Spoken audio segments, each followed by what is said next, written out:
गरीब माँ की 5 बेटियों के सोने के बाल। बाप रे, अभी से ही जेठ की तरह चिलचिलाती तपती धूप हो रही है। शरीर से तर तर पसीना निकल रहा है। सरला का शरीर मारे धूप के अंगार की तरह जल रहा था। तभी ललिता, सुगना और आनंदी झोपड़ी से निकल कर आई। ला माँ, हम भी अपनी बनवा देते हैं। सरला के पास कोई दूजा सहारा नहीं था। वो एक अकेली माँ होकर भी अपनी 5 बेटी का पेट पाल रही थी, जिसमें से 3 बेटियां उसके दुख दर्द को समझती थी, मगर निशा, चंपा घमंडी थी। दोनों दिन भर पाँव पसारे पड़ी रहती थी। जुग जुग जीते रहो मेरी बेटियों, तुम तीनों का हाथ लग गया, इसीलिए जल्दी उपले पाथ लिए। तो माँ, आज आप अपने हाथों से हमारे बालों की चंपी कर दो, बहुत दिन हो गए हैं। अच्छा चलो ठीक है। ओहो, माँ दुनिया की सारी दौलत एक तरफ और हमारी माँ के हाथों की मालिश एक तरफ। बस बस, अब ज्यादा मक्खन मत लगा। कितनी बार कहा है तुम तीनों को कि अपने बालों का ध्यान रखा करो। लंबे बाल हैं, देखो कैसे उलझ गए। निशा, चंपा, आओ, मैं तुम दोनों के भी बालों में तेल डाल देती हूँ। तभी चंपा चढ़कर बोलती है, कोई जरूरत नहीं है माँ, तुम बस अपनी लाडली बेटियों के लंबे बालों का ख्याल रखो। चंपा, मेरी बहन ऐसे नाराज नहीं होती, देखना बहुत जल्द तुम्हारे भी बाल बढ़ जाएंगे। इसलिए कि गरीब सरला की तीनों बड़ी बेटियों के बाल लंबे घने काले होते हैं, तो वहीं चंपा और निशा के एकदम छोटे और उनके बालों में जगह जगह घाव भी थे। इसलिए वो आनंदी, सुगना और ललिता से ईर्ष्या रखती थी। वहीं सरला जंगल से जड़ी बूटी और फूलों से तेल शैम्पू बनाकर घर घर जाकर बेचा करती थी। लंबे घने बाल करने के तेल शैम्पू ले लो, गुड़हल, रीठा, आंवले से बना ताजा तेल ले लो बहन जी, ले लो। अरे कितने की थी एक बोतल? जी 100 रुपए की लगा दूंगी, बोहनी का टाइम है। तभी कम्मो छाव धरकर बोलती है, बाप रे, तेल शैम्पू तो बड़ा महंगा बेच रही है। अगर 100 की 2 बोतल लगाएगी तो ले लूंगी। वैसे भी तेल शैम्पू पर तो भारी छूट मिलती है। ठीक है, ले लीजिए। सरला कम दाम में शैम्पू बेच देती है। हर रोज कठिनाई से कमाकर सरला गुजारा चला रही थी, मगर गरीब जिंदगी के लिए 2 बेटियां उसे अक्सर सुनाती रहती थी। फिर एक दिन वो अपनी 5 बेटियों के साथ तेल शैम्पू बनाने के लिए फूल पत्तियां लेने जंगल आती है। तभी सरला को किसी जानवर के करहाने की आवाज आती है। तुम सबने कुछ सुना? ऐसा लगा जैसे कोई जानवर दर्द में कर्रा रहा हो। हाँ माँ, मुझे भी आवाज आई। तभी एक सुंदर हिरन हांफता हुआ आकर बेहोश हो जाता है। माँ, इस पर तो किसी ने तीर चलाया है। तभी पीछे से एक शिकारी दौड़ता हुआ आता है। वो मेरा शिकार है, छूना मत। पता है, कस्तूरबा हिरन है, इसमें बहुत खुशबू होती है। इसलिए तुमने इस बेजुबान जानवर को थोड़ी सी खुशबू के लिए मार दिया? अरे किसी को जिंदगी देना कितना मुश्किल है और तुमने इसे सांसें छीन ली। चले जाओ यहाँ से, ये हिरन मैं तुम्हें नहीं दूंगी। तभी हाथापाई में शिकारी सरला को जोर से धक्का मारता है, जिससे वो एक खोखले कटे पेड़ के नुकीले जड़ पर गिरकर मर जाती है। शिकारी वहाँ से भाग जाता है। 5 फूट फूट कर रोती हैं। माँ उठो, ये क्या हो गया? तभी आनंदी को हिरन में हलचल होती दिखाई दी। दीदी, लगता है ये हिरन जिंदा है, इसे घर ले चलते हैं। 5 रोते हुए अपनी माँ का अंतिम संस्कार कर देती हैं और हिरन की देखभाल करने लगती हैं। निशा, चंपा, आज के लिए लकड़ी खत्म है, जाकर जंगल से ले आओगी। दोनों जंगल जाने लगती हैं। तभी गांव से गुजरते हुए वो औरतों को बात करते हुए सुनती है। नर्मदा, आज के जमाने में इंसान का भला नहीं करता और वो सरला की तीनों बिटिया एक हिरन को ठीक करने में जान झोंक बैठी हैं। हाँ, तीनों अपनी माँ के जैसी मयार हैं। शक्ल सूरत में भी कोई खोट नहीं। दूध जैसा गोरा रंग और नागिन जैसे लंबे बाल भगवान ने बड़ी फुर्सत से बनाया है छोरियों को। अरे देख, उसकी दोनों बहनें जा रही हैं। मुंह की इतनी भद्दी दिखती है और मर्दानों जैसे बाल हैं इनके। इनका नाम तो इक्की दुक्की होना था, 2-4 बाल हैं। सुना तूने निशा, जिसे देखो उसकी जुबान पर हमारी बहनों के लंबे बालों की ही बात है। अब देख मैं क्या करती हूँ, हर बार हमारा मजाक ही क्यों बने। चंपा, जंगल में मैंने देखा है एक पेड़ है जिसमें एक चिपचिपा पदार्थ है। अगर हम उसे अपनी बहनों के लिए बालों में लगा दें तो वो भी कंजी हो जाएंगी। निशा और चंपा वो चिपचिपा पदार्थ तीनों के लंबे बालों में लगा देती है, जिसे देख तीनों बहुत रोती है। दीदी, लांग छुड़ाने पर भी ये नहीं छूट रहा। आनंदी, अब हम तीनों को अपने बाल कटवाने होंगे क्योंकि अब कोई रास्ता नहीं। आखिरकार तीनों को अपने पूरे बाल कटवाने पड़ते हैं। गंजे होकर तीनों को अपने बालों का अफसोस नहीं जाता। वो इस हिरन से अपना दुख बांटती है। पता है प्यारे हिरन, हमें हमारे बालों से बहुत प्यार था। अगर माँ होती तो कोई ना कोई उपाय करती। कहते कहते तीनों अपनी माँ को याद करके रोने लगती हैं। तभी एक जादू हुआ। हिरन की आंखों से सोने के आंसू टपकते हुए एक रोशनी निकलकर तीनों में समा गई और देखते देखते तीनों के सिर पर सोने के लंबे चमकदार बाल आ गए, जिसे देख तीनों चौंक गई। दीदी, हम तीनों के सर पर सोने के बाल आ गए। हाँ, पर ये हुआ कैसे? मेरे जादू से। अरे बाप रे, ये हिरन तो इंसानी भाषा बोलता है। आनंदी बेटी, ये मैं हूँ, तुम तीनों की माँ। कुछ देर के लिए इस हिरन में मेरी आत्मा है। तुमने मुझे याद किया था। तीनों इस हिरन से लिपटकर रोने लगे। लौट आओ ना माँ। तभी तीनों की रोने की आवाज सुनकर चंपा और निशा भी आ गई। अरे, तुम तीनों ने ये रोना धोना क्यों लगाया हुआ है? पर तीनों के सोने के बाल देखकर जैसे दोनों के सीने पर सांप लौट गया। हमने तो इनके बाल काट दिए थे ताकि ये भद्दी दिखे, पर ये सोने के बाल में अब तो ये बला की खूबसूरत लग रही हैं। अगर सच्चाई निकलवानी है तो इन्हें मीठी मीठी बातों में फंसाना होगा। अरे दीदी, ये सोने के बाल कहाँ से आए? तीनों ने सीधेपन में सब बता दिया। दोनों अपनी माँ से लड़ने झगड़ने लगी। माँ, हम भी तो तुम्हारी बेटी हैं, हमें भी सोने के बाल चाहिए तो चाहिए। ठीक है, ये लो, ये जादुई सोने के बाल तुम्हारी हर मांग पूरी करेंगे। मगर याद रखना, अगर तुम दोनों ने सोने के बालों का गलत लालच किया और इस्तेमाल किया तो इसका फल भोगना पड़ेगा। ये कहकर हिरन की आंखों से सुनहरी रोशनी निकलकर दोनों के बालों में समा गई और उनके सिर पर भी सोने के बाल आ गए, जिससे दोनों खूबसूरत दिखने लगी और अहंकार से भर गई। देख लो दीदी, अब हम भी रूप की मलिका से कम नहीं। हमारे पास सोने के बाल हैं, इसीलिए अब हम इस झोपड़पट्टी में सुदामा की तरह नहीं रहेंगे। चलो, हमारे जादुई सोने के बाल हमको इनसे अलग एक बड़ा सा घर दे दो। ये कहते एकदम से उनके बालों में एक चमक हुई और दोनों ने खुद को बड़े घर में पाया, जबकि तीनों उसी झोपड़ी में रहकर गरीब लोगों की मदद करने लगी। एक दिन एक बुढ़िया उन अमीर घमंडी बहनों के द्वार पर आती है। बिटिया, कुछ खाने को दे दो, बड़ी भूख लगी है। दोनों बहनों ने खुद के सोने के बालों पर इतराते हुए बुढ़िया की बिगड़ी हुई दशा को देखकर घिन करते हुए कहा, इस बुढ़िया में से कितनी बदबू आ रही है, कितनी गंदी है ऋतु बुढ़िया। चल भाग यहाँ से, हमारे पास मुफ्त का कुछ भी नहीं जो भिखारियों में बांटते फिरे। दोनों बहनों ने जरा भी तरस नहीं खाया और बुढ़िया को बुरे बर्ताव के साथ दुत्कार कर भगा दिया। फिर बुढ़िया तीनों सोने के बालों वाली दयालु बहनों के घर आती है। बेटे, मेरी हालत पर तरस खाओ, कुछ खाने को दे दो, बहुत भूखी हूँ। धूप की वजह से चल चल कर पाँव में छाले भी पड़ गए हैं, कंठ भी सूख रहा है।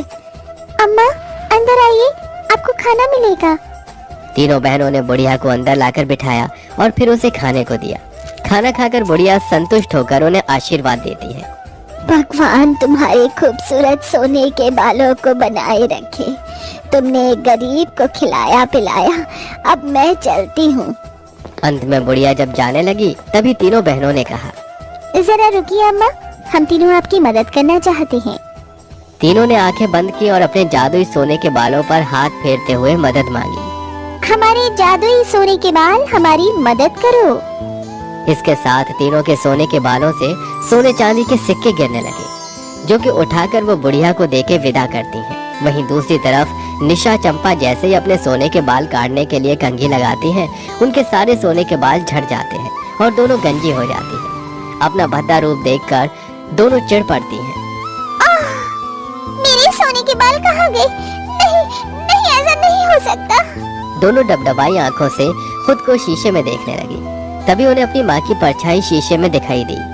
मैंने तुम दोनों को पहले ही चेताया था कि लालच न करना, मगर तुमने किसी गरीब के प्रति इंसानियत नहीं दिखाई, इसीलिए तुम उस सोने के बालों की हकदार नहीं। ये कहकर सरला की आत्मा गायब हो गई और देखते देखते वो बड़ा घर भी झोपड़ी में बदल गया। वहीं मददगार स्वभाव रखने की वजह से तीनों बहनों के सोने के बाल बने रहे और वहीं निशा चंपा को अपनी लालची स्वार्थी स्वभाव की वजह से सारी जिंदगी गंजेपन के साथ गुजारनी पड़ी। यही उनके कर्मों का लेखा जोखा था। लो पुदीना ले लो, पुदीना ले लो, पुदीना पुदीना पुदीना। आहा! चंदू को इस तरह से गाना गाता हुआ देखकर उसकी माँ झुमरी गुस्से में कहती है, चंदू तुझको गाना गाने के सिवा कछु आता है कि नहीं? जब देखो भोजपुरी माँ घुसी रहती है। अपनी अम्मा की एक तो बात ना अपनी खोपड़िया में घुसा लो। तुम दोनों बहनें आज तुम्हें देखने वाले लड़के वाले आने को हैं। वो लड़के वालों के सामने अपनी लुल्लपंती शुरू मत करना। अरे तुम टेंशन नहीं आओ मत अम्मा, हम एकदम चुप रहेंगे। कहो तो जुबान पर चेपी लगा ले। अभी जाकर तुम दोनों बस तैयार हो जाओ। थोड़ी देर में गायत्री अपनी दोनों बेटों सुमित और रोहित उनके साथ उनके घर आती है। गुंजा और चंदो गांव की मिट्टी में पली बड़ी खुश मिजाज लड़कियां हैं। दोनों बहनें गोरी और सुंदर हैं, मगर चंदो की चोटी खड़ी है।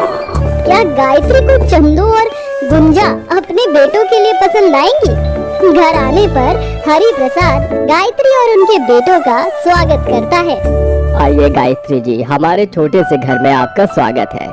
भाई साहब, मेरे पति तो नहीं रहे, मगर मैं उनका दिया हुआ वादा पूरा करने आई हूँ। अरे सुनती हो, चांदो और गुंजा को ले आओ। जैसे ही रोहित चंदू की खड़ी चोटी देखता है तो अपने भाई सुमित से कहता है, यार सुमित भैया, आपकी तो फुलटू पटाखा है, मगर मेरी वाली की चोटी तो माउंटेन एवरेस्ट की तरह खड़ी है। प्रणाम होने वाली अम्मा जी, ये लीजिए चाय। अरे आप दोनों काहे भूखे प्राणी की तरह टुकुर टुकुर ताकत है? ये लीजिए गर्मा गर्म चाय और कचौड़ी खाइए। यार भैया जो भी हो, इसकी भोजपुरी तो हमरे दिलवा में घर कर गई। हमको तो ये अब देसी लुगाई चाहिए। क्या बात है छोटे। इसी के साथ गायत्री रिश्ता पक्का कर देती है। शादी करके गुंजा और चंदो को बहू बनाकर शहर ले आती है। मगर क्या गांव की देसी बहुओं को दिल्ली शहर खुशियां देगा? डोर बेल बजाने पर मॉडर्न तानिया और दिशु दरवाजा खोलती हैं। हे मम्मी, भाई, व्हाट अ प्लेजेंट सरप्राइज। अरे माँ जी, कौन है ये बेशरम? अरे जरा देखिए तो कैसे फटे चिट्टे कपड़े पहने हैं। इनका कपड़ा में से मच्छर तो मच्छर, चूहा भी आइस पाइस खेल लेगा। तभी सुमित धीरे से गुंजा के कान में कहता है, गुंजा, ये दोनों तुम्हारी ननद है और हमारी बहन। लागत है शर्म लिहाज बेचकर इमली खा गई हैं। Just shut up you bloody बहन जी। अरे बहन जी नहीं ननद जी, हम है तुम्हारी भाभी फ्रॉम छपरा। ये सुनकर दिशु और तानिया गुस्से में भड़क जाती हैं। अच्छा, तो अब समझ में आया, हमें ये जरूरी काम करने आप हमारे भाई को गांव लेकर गई थी मम्मी। घर आई अपने गांव की भाभियों को देखकर दोनों शहरी ननद चिढ़कर कमरे में चली जाती है। ससुराल के पहले दिन चंदो और गुंजा खाना बनाकर टेबल पर परोसती हैं। गायत्री अपने दोनों बेटों के साथ खाने की मेज पर आकर बैठ जाती है। चंदो बहू, जा जाकर अपनी ननद को नाश्ते के लिए बुला लाओ। चंदो जैसे ही कमरे में आती है जहाँ तान्या और दिशु मेकअप कर रही होती हैं, चंदो कमरे के अंदर आ जाती है। अरे क्या बात है, हमारी सहरी ननद बड़े जोरों शोरों से लिपाई पुताई कर रही हो। अपनी गवार भाभी को अपने सामने खड़ा देखकर दिशु उस पर चिल्ला पड़ती है। तुम्हारी हिम्मत कैसे हुई बिना हमारी परमिशन के हमारे कमरे में आने की? आइंदा अगर बिना हमसे पूछे हमारे कमरे में आई ना, तो तेरे सर पर ये जो एंटीना खड़ा है ना, इसे उखाड़ कर फेंक दूंगी। ऐसा मत करना देशु, हमारी गवार भाभी की खड़ी छोटी चलते फिरते हैंगर का काम करती है। ये सब सुनकर बेचारी चंदो आंखों में आंसू लिए जहाँ उसका पति रोहित उसे परेशान देखकर उससे पूछता है। चंदो उसे सारी बात बताती है, जिसके बाद रोहित उसे एक पार्लर लेकर जाता है जहाँ उसके बाल ठीक हो जाते हैं। घर जाकर चंदो अपनी दोनों शहरी ननद से कहती है, क्या हुआ हमारी शहरी ननद, हमने बाल देखकर तुम्हारे गुर्दे लाल काहे पड़ गए? गुस्से में आकर तान्या चंदो पर हाथ उठाती है। तो कौड़ी की देहाती हमें चिढ़ाएगी, तुझे तो मैं बताती हूँ। नहीं नहीं ननद जी, ये गलती नहीं करना, काहे कि ये तुम्हारी ककड़ी जैसी कलाई में इतना जान नहीं जितना देसी घी में है जो हम गांव में खाए हैं। और हमका एक बात बताओ, तुम दोनों बहन फायर काहे रहती हो? कहो तो तुम्हारे लिए फायर ब्रिगेडियर मंगा दे। वो फायर ब्रिगेडियर होता है, ब्रिगेडियर नहीं, गंवार कहीं की। इसी तरह से वक्त बीतता जाता है। तान्या और दिशु अक्सर अपने शहर से होने का घमंड अपने गांव से आई भाभियों पर दिखाती और गंवार कहकर उनकी बेइज्जती करती है। मगर चंदो और गुंजा भी उनका जमकर मुकाबला करती हैं। इसी बीच में तान्या का बर्थडे आ जाता है। वो अपने सभी दोस्तों को बर्थडे पार्टी में इनवाइट करती है। हैप्पी वाला बर्थडे हमारी प्यारी ननद जी। तुम दोनों के बर्थडे विश की कोई जरूरत नहीं। आज मेरे फ्रेंड्स आने वाले हैं, उनके सामने अपनी गंवारों वाली लैंग्वेज की डिक्शनरी मत खोलना। Understand? You better understand. Gunja, चल हम दोनों भी इन शहर वालों को दिखा देते हैं कि गांव वाले इनसे कम नहीं। हाँ, और वैसे भी हमको शहरी रंग में देखकर हमारी ननद भी खुशी के मारे टमाटर के जैसे लाल हो जाएगी। शाम होते ही पार्टी स्टार्ट हो जाती है। चंदो और गुंजा अपनी ननद की अलमारी से उनके कपड़े निकाल कर पहन लेती हैं और सैंडल भी पहन लेती हैं। इसके बाद वो जैसे तैसे मेकअप शुरू करती है। अरे ये मेकअप करे माँ तो हमको हमारी अम्मा याद आ गई। एक जगह पाउडर ज्यादा हो जाता है तो एक जगह कम हो जाता है। अरे जल्दी जल्दी मेकअप लपेट और नीचे चल। दोनों गंवार भाभियां ढेर सारा मेकअप लपेट कर पार्टी में आती हैं, जहां तान्या के सभी दोस्त उन दोनों पर जोर जोर से हंसने लगते हैं। Tanya, look at this funny guy। ऐसी लग रही है जैसे एशियन पेंट लपेट कर आ गई हो। अरे बताओ हमारी प्यारी नंद जी, कैसी लग रही है तुम्हारी भाभी? बिजली गिरा रही है ना। तुम्हारी गांव की भाभी को देखो, सब कैसे नाके फाड़ फाड़ के हमको ही देख रहे हो। तान्या, ये दोनों तेरी भाभियां हैं। हेलो भाभी जी। हेलो हमारी ननद की सहेली, हाउ डू यू डू? तुम हमारी ननद से बातें करो, हम बाकियों से मिलकर आते हैं। फिर तान्या की दोनों भाभी पार्टी में इधर उधर घूमने लगती है, मगर हाई हील पहनकर उनसे चला नहीं जाता। तभी गुंजा गिर जाती है। अरे मोरी मैया, ये ससुरी सैंडलवा तो भरी पार्टी में हमारी इज्जत का कचरा कर दिया। यार तान्या, तेरी देसी भाभियां तो एकदम अलग पीस है, या फिर ये कहूँ कि एकदम डिफेक्टिव पीस है। एक एक करके तान्या के सभी दोस्त उसकी भाभियों का मजाक बनाते हुए वहाँ से जाने लगते हैं। तभी तान्या गुस्से में अपनी दोनों भाभियों पर भड़क जाती है और सबके सामने उन पर चिल्ला देती है। मैंने तुम दोनों को सुबह ही कहा था ना कि मेरे दोस्तों के सामने अपनी जुबान मत चलाना, मगर तुम दोनों ने अपनी गंवारपंती दिखाने में कोई कमी नहीं छोड़ी। मेरे सभी दोस्तों के सामने मेरी इंसल्ट करवा दी। किससे पूछकर तुम दोनों ने मेरी ड्रेस को हाथ लगाया और मेरा मेकअप लगाया? अरे इससे अच्छा तो यही होता कि तुम 6 मीटर की साड़ी लपेट कर आ जाते। और ये सब करके क्या तुम दोनों गंवार मेरी और मेरी बहन की तरह शहरी बन जाओगी?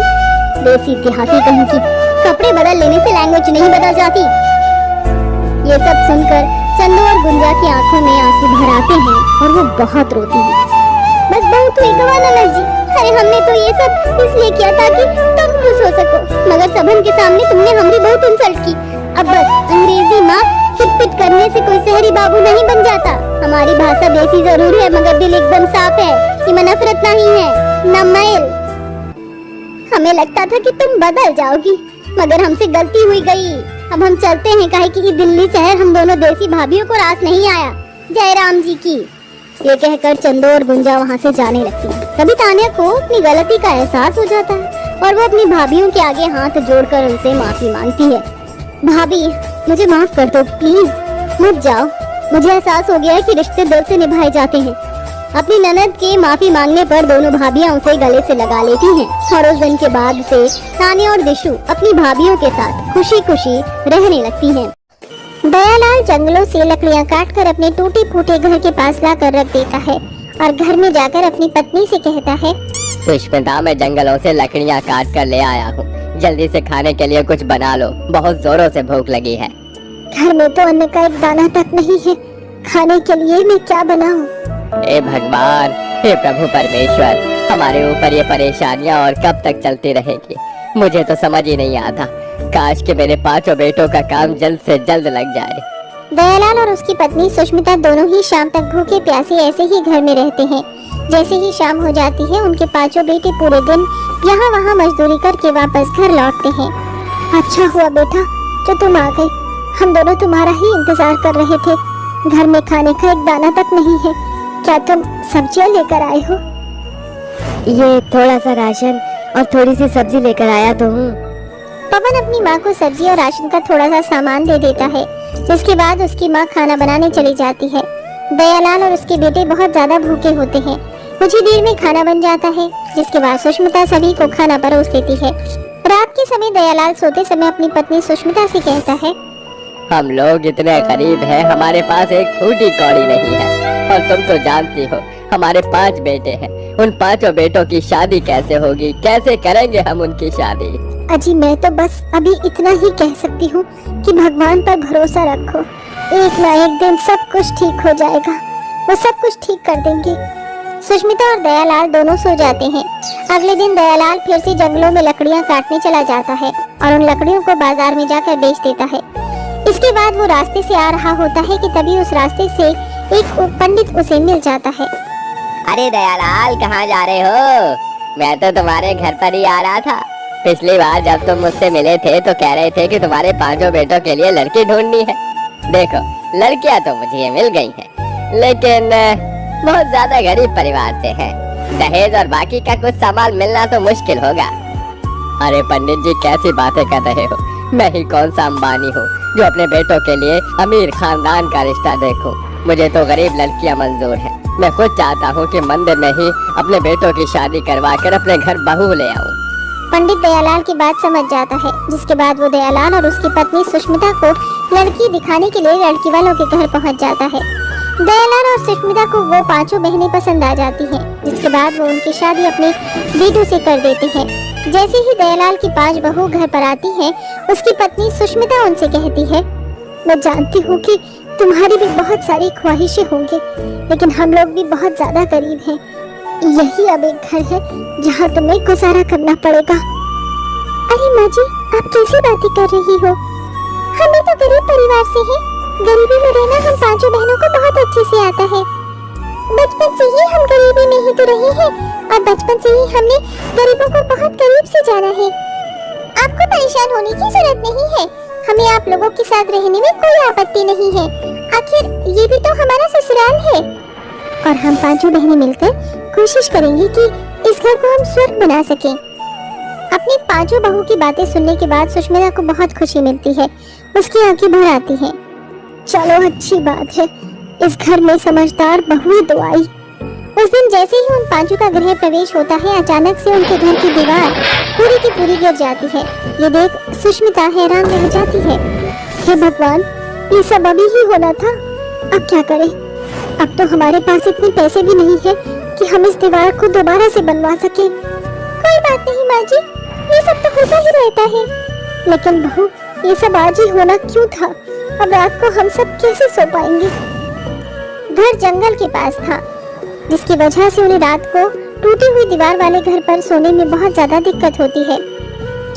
अगले दिन जब सवेरा होता है तो सुष्मिता की 5 बेटियां उसे दीवार को फिर से खड़ा करने की कोशिश करती हैं, लेकिन बिना सीमेंट की वजह से वो दीवार बन ही नहीं पाती। कोई बात नहीं, हम पैसे कमाने की कोशिश करेंगे और इस दीवार को फिर से खड़ा कर देंगे। उसके लिए हमें काम मिलना भी बहुत जरूरी है। चलो फिर कहीं काम ढूंढने चलते हैं। हाँ, बिना काम ढूंढे तो पैसे आएंगे नहीं। चलो चलते हैं। वो 5 काम ढूंढने के लिए फिर से निकल जाते हैं, लेकिन हर बार की तरह इस बार भी उन्हें कोई काम नहीं मिलता, जिसकी वजह से उन्हें कई दिन तक काफी परेशानी उठानी पड़ती है। बारिश का पानी भी घर में यूं ही आने लगता है, जिससे परेशान होकर एक दिन उर्वशी के दिमाग में एक आइडिया आता है। सुनो, तुम चारों को याद है जब हम छोटे थे तो घास का घर बनाकर खेला करते थे और वो घर कितना ठंडा हुआ करता था, उसमें पानी भी नहीं आता था। लेकिन तुम ये सब हमें अभी क्या बता रही हो? समझ गई उर्वशी, ये कहना चाहती है वो कि अब हम लोग अपना एक घास का घर बनाते हैं। घास के घर के काफी फायदे होते हैं। उसके अंदर पानी टपकेगा नहीं और ठंडा रहेगा, गर्मी नहीं लगेगी और फिर उसमें हमें एक पत्थर की जरूरत नहीं है, बस कुछ लकड़ियाँ और घास चाहिए होंगी। जंगल में सामान से हम अपना घास का घर आराम से बना सकते हैं। वो 5 घास के घर के बारे में अपनी सास ससुर को बताती हैं और अपने पतियों को भी। तुम ये कैसी बातें कर रही हो? भला ऐसा कुछ हो भी सकता है? कोशिश करें तो बहुत कुछ हो सकता है। हमें अपनी बहू के मुताबिक घास का घर बनाने की कोशिश करनी चाहिए। दयालाल के कहने पर उसके पांचों बेटे मान जाते हैं, जिसके बाद वो सभी जंगल से लकड़ी और घास ढूंढने निकल जाते हैं। लेकिन पूरे दिन जंगल से घास ढूंढते हुए भी उन्हें कहीं भी घास नहीं मिलती। सुबह से यहाँ शाम हो गई, लेकिन हमें कहीं घास ही नहीं मिल रही। अब क्या करें? अब तो घर जाने के अलावा और कुछ बचा ही नहीं। चलो घर ही चलते हैं। हाँ, समय भी बहुत हो गया है, अब हमें यहाँ से चलना चाहिए। वो सभी निराश होकर वापस घर की तरफ लौट रहे होते हैं, लेकिन दयालाल सभी से कहता है, तुम सब घर चलो, मैं अभी इतनी जल्दी हार नहीं मान सकता। लेकिन पिताजी, आप अकेले जंगल में घूमोगे तो ठीक नहीं है। जंगल रात के समय खतरों से खाली नहीं होता। मेरी चिंता मत करो, मुझे कुछ नहीं होगा, तुम सब घर जाओ। दयालाल के कहने पर उसका पूरा परिवार वापस लौट जाता है, जिसके बाद दयालाल जंगल में यहाँ वहाँ घास ढूंढता रहता है, लेकिन उसे घास कहीं भी नहीं मिलती। तभी उसे एक भेड़िया की चिल्लाने की आवाज आती है। जैसे ही वो पलट कर देखता है, उसके पीछे एक बहुत भयानक भेड़िया खड़ा होता है। दयालाल उसे अपनी जान बचाने के लिए बहुत तेज भागता है। वो भेड़िया भी उसके पीछे पीछे भागता है। उसके बाद दयालाल अचानक से एक गड्ढे में लुढ़कता हुआ चला जाता है। अरे ये क्या, ये कौन सी जगह है? मैं ये कहाँ आ गया? वो गड्ढा नहीं बल्कि एक गुप्त गुफा थी, जिसके अंदर बहुत सारी घास रखी होती है। अरे वाह, आखिरकार मुझे घास मिल ही गई। अब मुझे अपने पूरे परिवार को इसके बारे में बताना होगा। दयालाल बहुत ही सावधानी से उसे गुफा के अंदर से बाहर निकालता है। जैसे ही उसे ये पता चलता है कि वो भेड़िया जा चुका है, वो फौरन अपने घर लौटने वापस आ जाता है और अपने पूरे परिवार को उस गुफा के बारे में बताता है। इसके बाद दयालाल का पूरा परिवार गुफा के अंदर से सारी घास निकाल कर ले आता है। वो सभी मिलकर घास का घर बनाना शुरू कर देते हैं। दयालाल की 5 बहू बहुत मेहनत करती हैं, तब जाकर वो बहुत सुंदर सा घास का घर बनाकर तैयार कर लेती हैं। ये घर तो बहुत ही प्यारा लग रहा है। आखिरकार उनका सपना पूरा हो ही जाता है। वो उस घास के घर में रहने लगते हैं, जिसके बाद सुष्मिता और दयालाल की 5 बहू मिलकर और घर बना लेती हैं और उन्हें किराए पर छोड़ देती हैं, जिसके चलते उन्हें महीने का कुछ पैसा उस घास के घर से मिल ही जाता है। और अब वो घास उन्हें बहुत लकी साबित होती है, क्योंकि दयालाल के 5 बेटों को बहुत जल्द नौकरी भी मिल जाती है।